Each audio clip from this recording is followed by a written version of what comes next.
Seorang prajurit wanita yang baik hati memberikan sebotol air kepada seorang penjahat. Tapi orang ini mau jahat padanya. Lemparkan seikat coklat padanya. Mukanya sangat kurang ajar. Gadis itu marah. Lalu dia melepas jaketnya. Bersiaplah untuk mengajari orang ini pertempuran. Tapi penjahat menggunakan handuk untuk menutupi jendela. Terus gunakan provokasi dengan gadis itu. Pada titik ini, gadis itu tidak bisa lebih marah. Rekan di sebelah saya buru-buru berhenti. Tapi gadis itu masih memakai sarung tangan karet. Menjangkau dan mengeluarkan handuknya. Beri dia semua handuk untuk dicuci. Tapi yang mengejutkannya adalah, penjahat masih memiliki satu lagi. Lisa sangat marah. Hubungi pasukan khusus secara langsung. Ingin beri pelajaran buat orang ini. Tapi dia masih tidak tahu apa-apa dan tetap membuka mulutnya di kamar. Juga mengutuk semua penjaga di luar. Sangat cepat pasukan khusus tiba. Mereka membuka jendela kecil terlebih dahulu. Tembak gas air mata ke penjahat. Penjahat itu ditembak dan dipeluk wajahnya. Sekarang baru takutnya. Coba lihat langsung nangis tuh.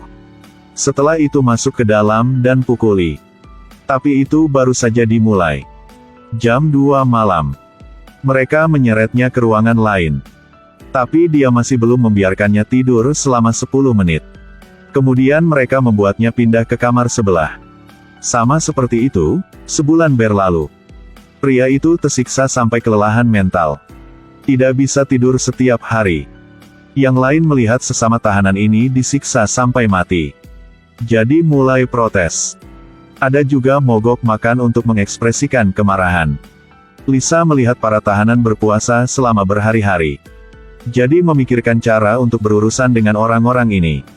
Cara ini sangat aneh. Pertama, borgol tangan para tahanan. Kemudian diikat di kursi. Kemudian masukkan selang makanan melalui hidungnya langsung ke kerongkongannya. Memaksa mereka untuk menyerap nutrisi dengan cara ini. Tetapi bahkan menggunakan metode ini memecahkan masalah narapidana yang menolak untuk makan. Tapi mereka tetap tidak patuh. Masih main-main. Kemudian penjaga mengambil perisai dan langsung masuk ke sel.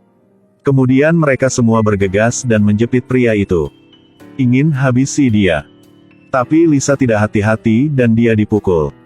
Dan orang itu tidak memiliki akhir yang bahagia. Kemudian Lisa berpikir berbeda. Untuk menghibur mereka. Dia membagikan buku dan koran untuk mereka baca. Tetapi ketika saya pergi untuk merekamnya, saya menemukan bahwa wajah-wajah wanita di buku itu semuanya gelap. Setelah meneliti, baru tahu. Semua orang Arab ini membenci wanita. Itu sebabnya sengaja mempersulitnya. Dari hari itu, Lisa menjaga jarak dari para tahanan untuk menghindari kemarahan mereka. Suatu hari ketika dia pergi untuk membagikan buku. Kemudian seorang pria memanggil Lisa kembali. Katakan padanya untuk memberi saya salinan curi makam. Dan kasih tahu Lisa. Dia sudah dikurung di sini selama bertahun-tahun. Baru mulai baca volume 1. Mungkin novel itu sudah berakhir sekarang.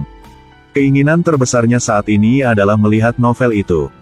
Tapi Lisa sangat kesal, dia mengatakan kepadanya bahwa tidak ada buku seperti itu di penjara. Dia tidak bisa memuaskan keinginannya. Tapi Lisa tidak tahu. Narapidana di penjara ini adalah semua orang yang diduga oleh polisi terlibat dengan teroris. Tapi sebenarnya mereka tidak punya bukti. Langsung masukin ke penjara. Kapan kamu akan dibebaskan? Mari kita lihat suasana hati kepala penjara. Nasib mereka ada di tangan orang lain. Mendengar ini, Lisa sangat kesal. Jadi saya mulai menyelidiki sendiri. Lihat kejahatan apa yang telah dilakukan Riyad. Lalu dia membolak-balik kertas di ruang penyimpanan. Temukan profil Riyad. Kemudian menemukan identitas aslinya sebagai mahasiswa universitas utama. Lisa juga benar-benar mengubah cara dia memandangnya setelah melihatnya. Karena mereka berdua sering berbicara. Jadi secara bertahap Lisa juga mengembangkan simpati untuk Riyad. Dan Riyad juga merasakannya. Lisa berbeda dari penjaga lainnya. Karena hanya Lisa yang mendengarkannya. Suatu hari Riyad sedang bermain sepak bola di luar. Lisa baru saja melihat adegan ini. Bicaralah dengan keras padanya. Jika dia berkinerja baik, maka dia akan bermain sepak bola di lapangan sepak bola sungguhan. Tapi Riyad marah. Jika dia menyerah pada ini, itu juga berarti bahwa dia adalah penjahat sejati. Juga akan kehilangan martabat pada akhirnya. Petugas di samping mendengar percakapan mereka. Baru saja membuat Riyad melepas pakaiannya. Berdiri mandi di depan Lisa. Kalau tidak, dia harus menyeretnya kembali ke kamarnya. Riyad sedetik yang lalu penuh hormat dan serius. Sedetik kemudian, dia tidak sengaja diinjak-injak oleh petugas. Lisa merasa sangat tidak adil. Pergi dan temukan perwira tinggi yang memberitahumu apa yang terjadi barusan. Tapi yang mengejutkannya adalah, kepala petugas memarahinya sekali.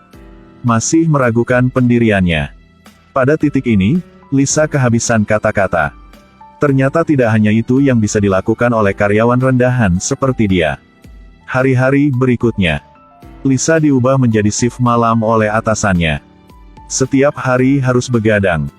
Itu karena malam-malam itu, Lisa sangat merasakan ketidakberdayaan dan kemarahan di hati Riyad. Percakapan ini juga yang terakhir bagi mereka berdua. Lalu Lisa memberitahunya nama dan alamat rumah. Saya harap dia akan datang menemuinya setelah dia keluar dari penjara. Karena dia akan dikirim ke tempat lain. Mereka berdua seperti pasangan. Tidak ada yang ingin meninggalkan yang lain. Keesokan harinya Lisa meninggalkan penjara. Kemudian minta sipir baru untuk memberikan curi makam ke Riyad.